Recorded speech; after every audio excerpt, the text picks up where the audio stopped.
Hello dear students. First topic of today's class discussion is about the endemic species. So endemic species क्या होती है? सबसे पहले directly हम डेफिनेशन पे आते हैं. So the highly restricted organisms are called endemic species as they are unique to a specific region. देखिए जो हाईली रिस्ट्रिक्टेड जो ऑर्गेनिजम्स होते हैं, रिस्ट्रिक्टेड का मतलब आप यहाँ पे समझ सकते हो कि ये जो है किसी पर्टिकुलर एरिया में ही या किसी पर्टिकुलर रीजन में और यू कैन से किसी स्पेसिफिक रीजन में ही जो पाए जाएंगे उनको हम एंडेमिक बोल देंगे. यानी कि ये हर जगह नहीं मिलेंगे, इनके कुछ रिस्ट्रिक्शंस हैं. They are highly restricted organisms. They are unique to a specific region. यानी कि किसी पर्टिकुलर एरिया में किसी पर्टिकुलर रीजन में जो पाए जाएंगे उनको हम एंडेमिक स्पीसीज बोल देंगे. फॉर एग्जाम्पल अगर हम बात करें जैसे कि जो इंडियन जाइंट जो स्क्वायर है और जो फ्लाइंग स्क्वायर है, they are endemic to the Pachmarhi biosphere reserve area. जैसे अगर हम इन दोनों की बात करें तो ये जो है जो पंचमरही जो बायोस्फीयर रिजर्व एरिया है उन्हीं के लिए जो है रिस्ट्रिक्टेड है. यानी कि ये एंडेमिक स्पीसीज है, मतलब यहीं पे ये मिलती है.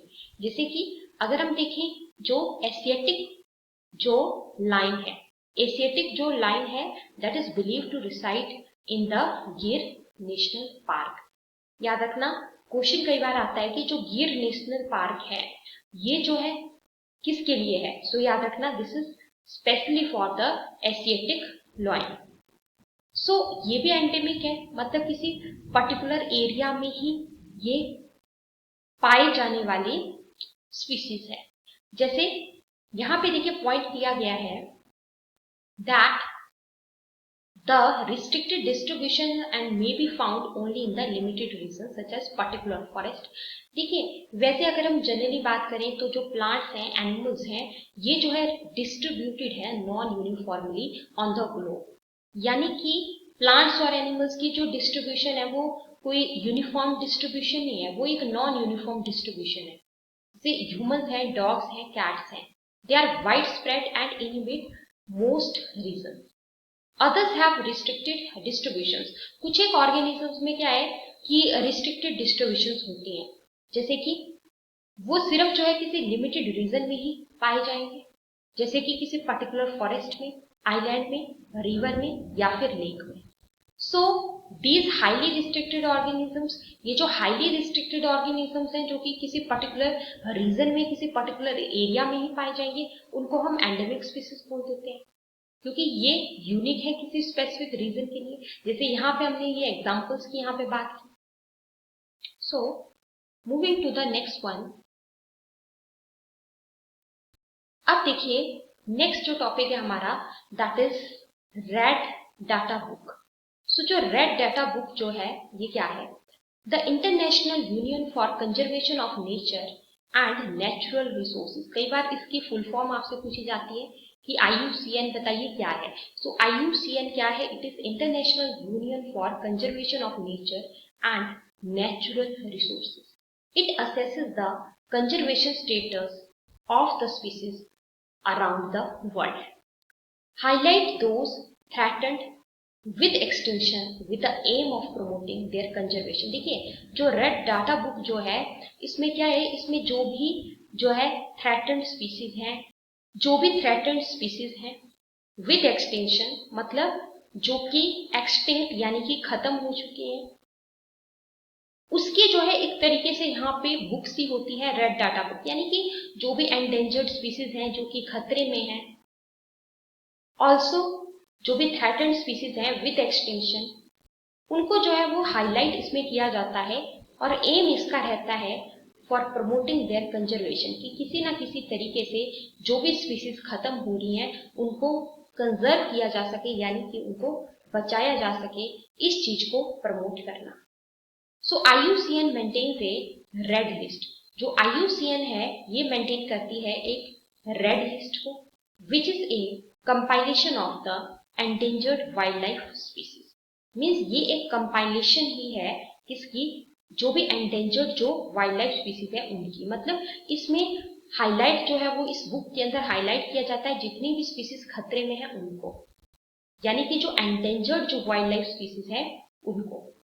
सो it also maintains a red data book which provides data on the population status of the species included in the red list।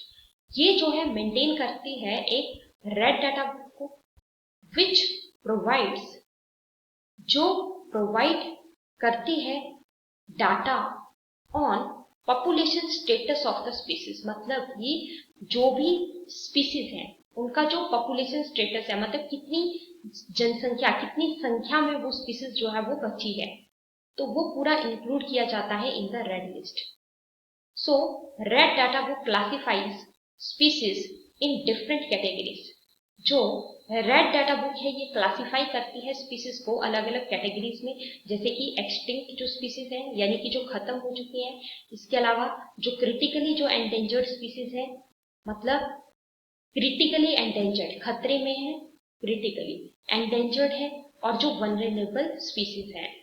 सो मतलब एक तरीके से आप ये बोल सकते हो कि इन सारी स्पीसीज को इसमें जो है क्लासिफाई किया जाता है in the red data book. This thing you have to remember. So यहाँ पे देखिए जैसे IUCN की जो फुल फॉर्म थी, IUCN की जो फुल फॉर्म थी, that is important, that is what, that is international union for conservation of nature and natural resources, that is IUCN। और यहाँ पे आपके पास जो रेड डाटा बुक है that is also very important. अब देखो जैसे यहाँ पे मैंने आपको बताया कि जो रेड डाटा बुक है वो क्लासिफाई करती है स्पीसीज को अलग अलग कैटेगरीज में। सो यहाँ पे एक्सटिंक्ट यानी कि जो स्पीसीज खत्म हो चुकी है, ऑल्सो यहाँ पे क्रिटिकली एंडेंजर्ड जो स्पीसीज है उनको डाला जाएगा, एंडेंजर्ड को, और वनरेबल स्पीसीज को इसके अंदर जो है वो डाला जाता है। अब यहाँ पे क्वेश्चन अराइजेस कि जो वनरेबल जो स्पीसीज हैं वो क्या है। सो ये वो स्पीसीज होती हैं, it is a species which has been categorized by the IUCN as likely to become endangered unless the circumstances that are threatening its survival and reproduction improve।